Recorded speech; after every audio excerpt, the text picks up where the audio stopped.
Hi all, Twinbeard here, back in the Pirate Lab.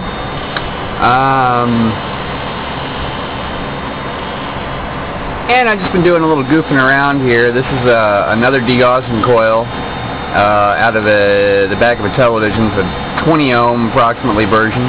Looks like it's wound out of maybe some 22. And I've got that jacked in there.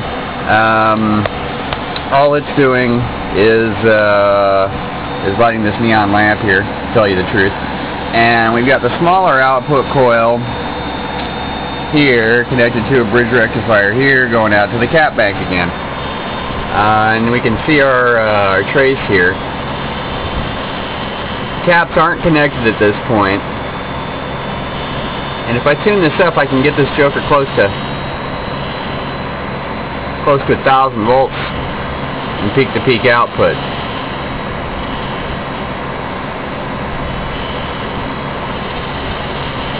There's 400. There's 800.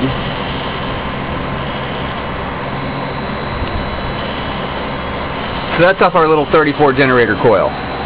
Number 34 gauge generator coil under no load. A couple other things I wanted to discuss.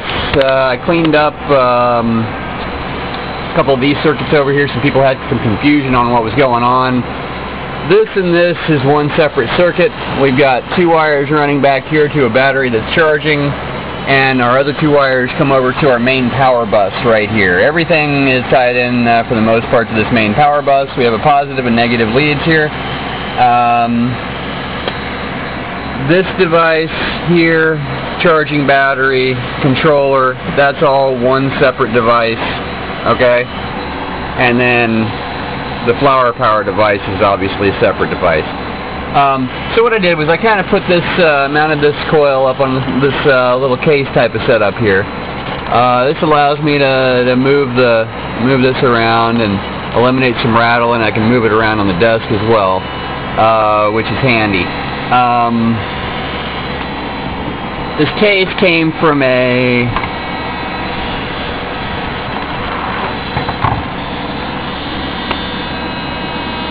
Digital Equipment Corporation model BA35X-HF power supply. Now, what the hell is that? Well, if you see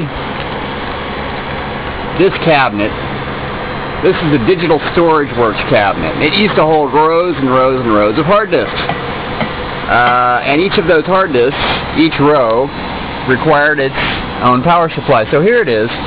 Here's the one with the case off. We got lots of good components in here: transistors, thyristors, transformers, capacitors. I think there's even some diodes in there. All kind of little coils, toroids, fun stuff. You can make several free energy projects right out of the components in this thing. LEDs even. But I just wanted to touch a little bit on how we go about acquiring parts, and I'm going to call this the art of the scrounge. We can scrounge on a low level by simply paying attention as our lives pass us through neighborhoods and things where we're going to find the occasional television discarded by the side of the road because it no longer functions, or because perhaps a capacitor blew up in a power supply in a computer, so now the whole computer's been replaced.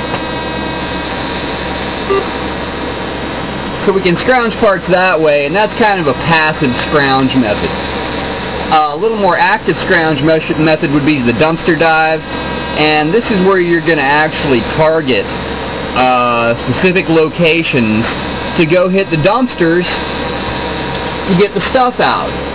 What kind of locations am I talking about? I'm talking about, schools, hospitals, any kind of place that deals with any kind of electronics at all, car auto body shops, car repair places. You can find some really interesting components in the garbage there. The last method I want to talk about involves how I got these devices, and I'm going to call that the advanced scrounge, or the doctorate level wholesale scrounge, okay? And essentially what that involves is you're going to have to put out a little money, but just a little. I bought that cabinet off military surplus for portions of pennies on the dollar. As you can see, I've got $10, $15, $20 at least worth of components in each of those power supplies, and I have over 50 of those power supplies.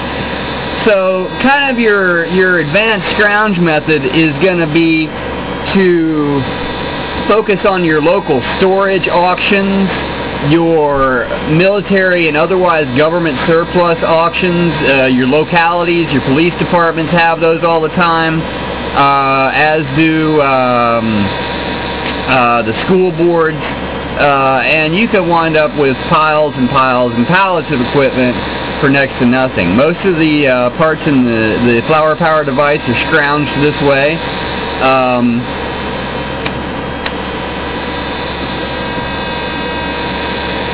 And I find it really handy for the modern digital survivalist who wants to continue with electronic experimenting without incurring the cost. A handy eye for a scrounge can make all the difference.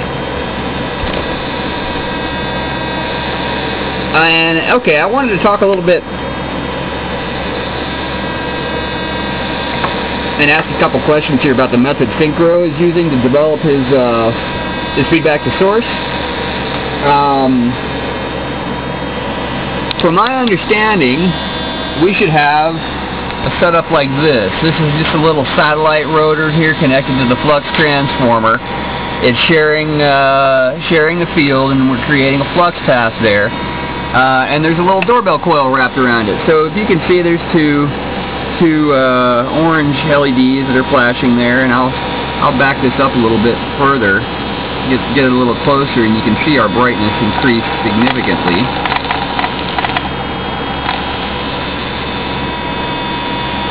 And like I said, that's just a little doorbell coil there, with a neosphere inside of it. And its field is interacting with the field of the flux and probably it's interacting with this field as well, to tell you the truth. But is this the kind of method that you're using here, Synchro, with some diametrically magnetized magnets inside a coil like that to generate your electricity? Just wanted to make sure.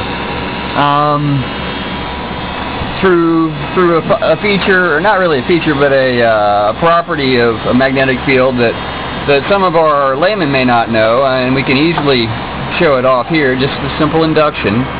Okay, we're putting this coil inside this field, the rotating field of this magnet, which is generating an alternating current and lighting our lights.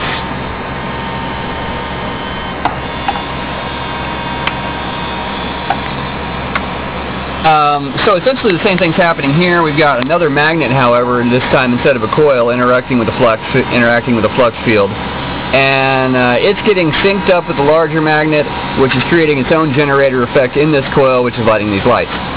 Without the magnet in there, that would not glow. One final point here. I want to talk about one-wire illumination and the effects of voltage.